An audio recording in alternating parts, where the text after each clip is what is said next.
Every day, 39,000 girls are forced into an unwanted marriage. Every single day. Can you believe it? Nowadays in our society, forced marriages are seen as a very ancient and distant custom that isn't practiced anymore. However, we are wrong. Forced marriages are still very present, and the people that are involved in them are usually left voiceless. It is important to understand the difference between forced marriages and arranged marriages, because they're not the same. Arranged marriage is a union where husband and wife are chosen for each other in advance, but they have consent in the decision. The goal of the arranged marriage is happiness. However, we will see that this is debatable.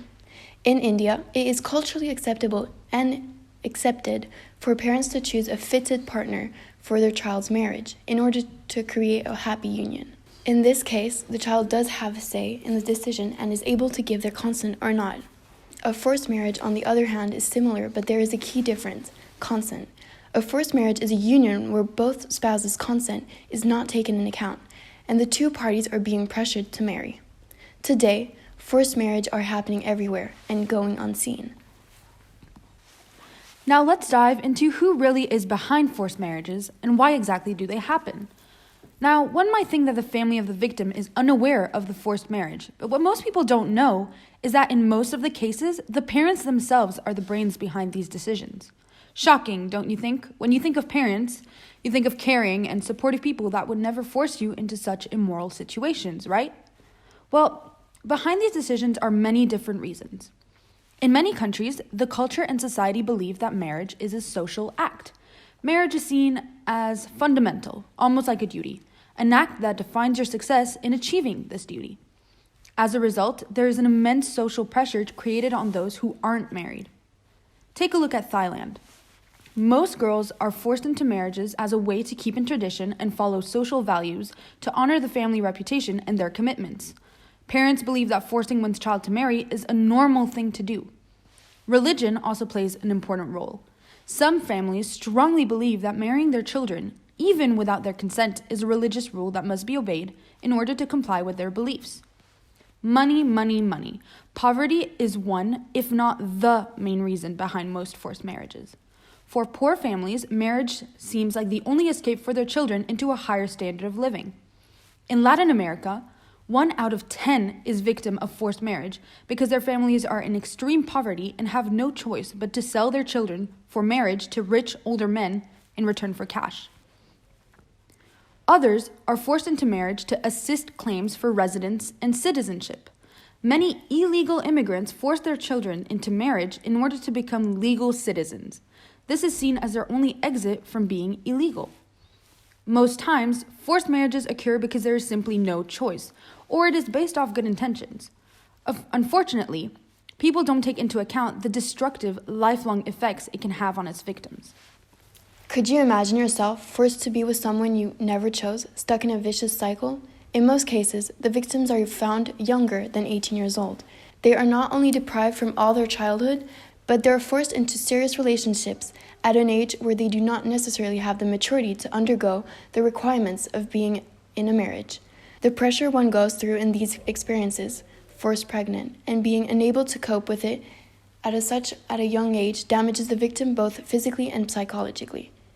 Some victims find themselves disunited from their families, past friends, and suffer a complete loss of trust. This lack of human contact is the foundation to many social issues that will follow the victim for the rest of their life. Most victims do not understand what being in a stable, loving relationship is, and find themselves normalizing disruptive and violent relationships. Some feel that being kept under house arrest, suffering from constant abuse, is just another helpless cause. The feeling of captivity and helplessness push many to believe that their only escape is through suicide or self-harm.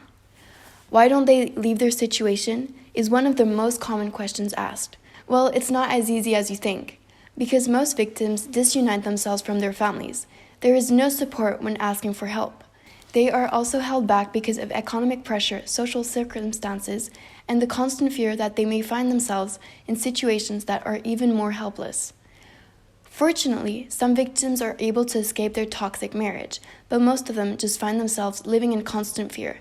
It's also hard to leave their families and friends behind. The choice of leaving, while it may seem like the most moral thing to do, takes a lot of courage than what one might think. Others, after escaping, are threatened either by their spouse or their own family.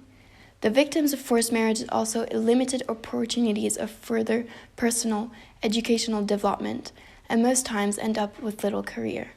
A forced marriage is putting someone in a form of slavery. Are there any laws against forced marriages? Where is it legal? Well, according to Article 16 in the Universal Declaration of Human Rights, marriage shall be entered into only with the free and full consent of the intending spouses. This officially means that forced marriages are illegal, as any spouse needs to give their full consent before getting married. However, it is quite contradicting when we think about it, as there are still countries nowadays that still practice these forced marriages. Does this mean that it is legal? No. Just because it is tradition or a custom doesn't make it any less illegal than it already is. Fortunately, forced marriages have decreased during the past years, with the rate of girls married before 15 dropping from 32% to 17% in South Asia. We hope that through this video, we've shown a light on the complexity of forced marriages. Together, we can raise awareness on this issue, and by doing so, break the normalization of these marriages.